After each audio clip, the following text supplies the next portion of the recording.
What's up, everyone? This is Minnie coming at you with another How I Built It, and today I'll be covering the new Tier 6 premium Spanish ship, the Canarias.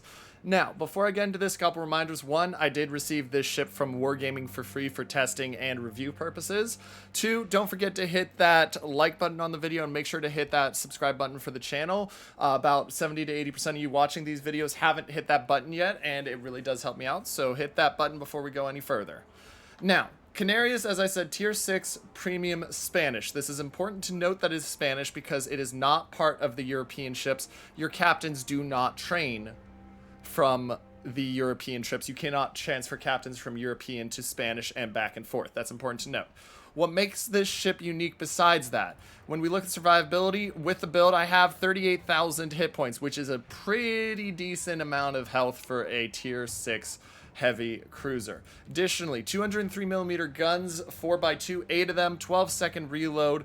Little bit low on the AP damage now at 3,800 base AP damage, but you get that improved angles of you still get the 60 to 75 degree pens that you don't get on many APs. So this thing will slap, along with the short fuse, means that you should get less overpens and more full damage hits and citadels onto ships. The other advantage this thing has, its concealment isn't the greatest at 10 kilometers, but it has a 34.7 knot move speed with how I've built this. So this thing is going to be speedier than some of the DDs you're going to see at this tier. So let's talk what you should put on your captain. Now, I've got a fully spec'd out captain for this. This one, there's not a ton of variation in how you can build out the captain, but there is some. Where I definitely recommend, you take Last Stand. I found that in these, especially when you're fighting tier 8s, you can get your engine knocked out and your steering gears knocked out more easily than I would like.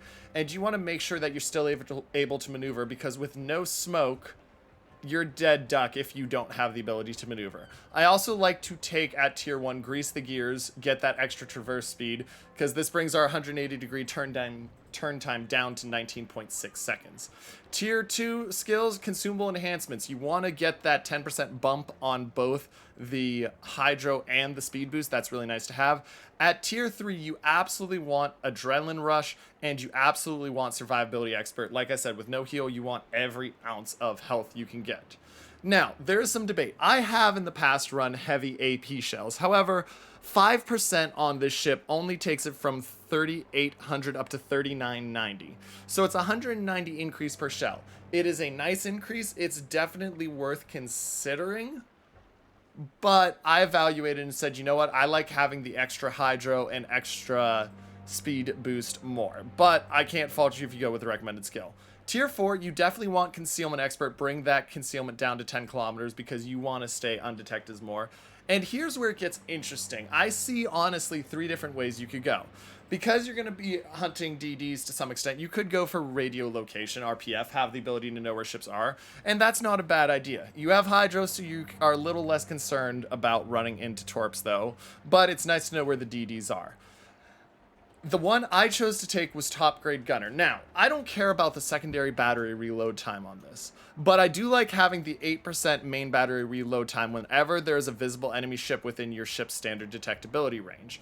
You've got an overall range of 16.2 kilometers, but I like having that bonus of getting the quicker reload when I have a DD or a cruiser pop out of smoke close range when I'm pushing and challenging them. I also can see a case being made for Outnumbered. Now, Outnumbered, because of the fact that it gives you the 8% ship speed and the better maximum main battery shell dispersion, if there are more enemy ships than allied ships in your visibility range, that can be nice. And I've debated back and forth. I've tested both of them. I found I like Top Grade Gunner a little more than Outnumbered, but once again, that's a choice you have to make.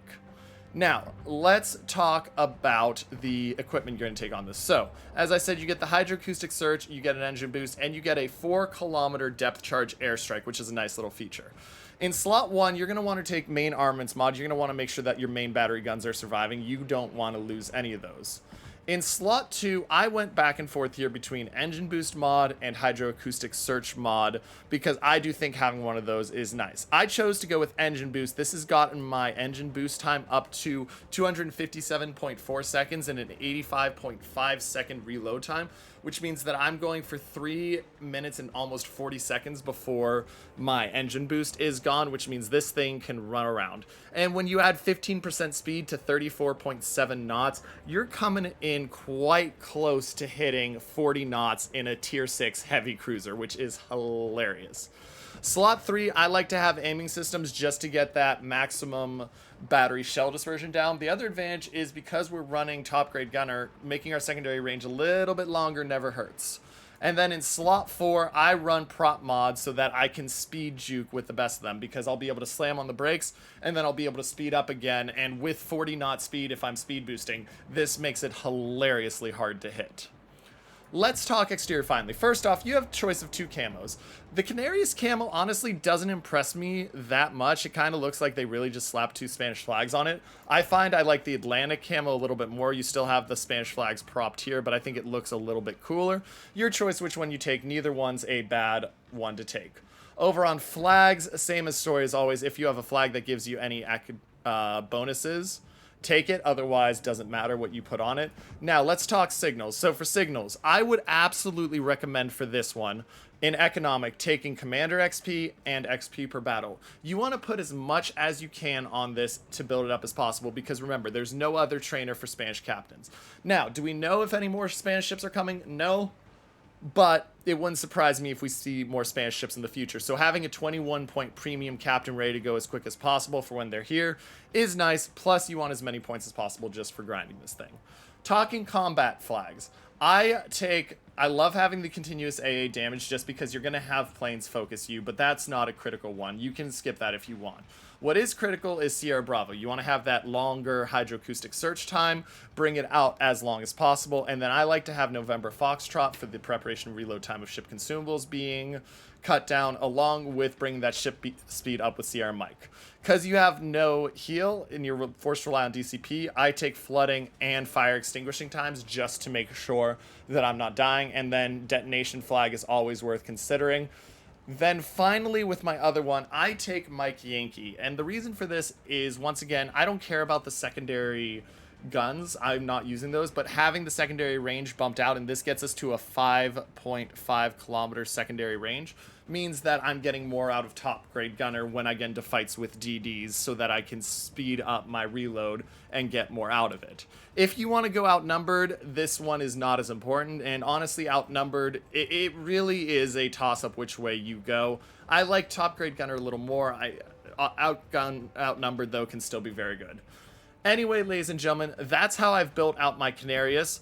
Hope you enjoy it. Make sure to check out my video on which of the Canarias or Dido you should pick up with your Mediterranean tokens. And this is Minnie, signing off.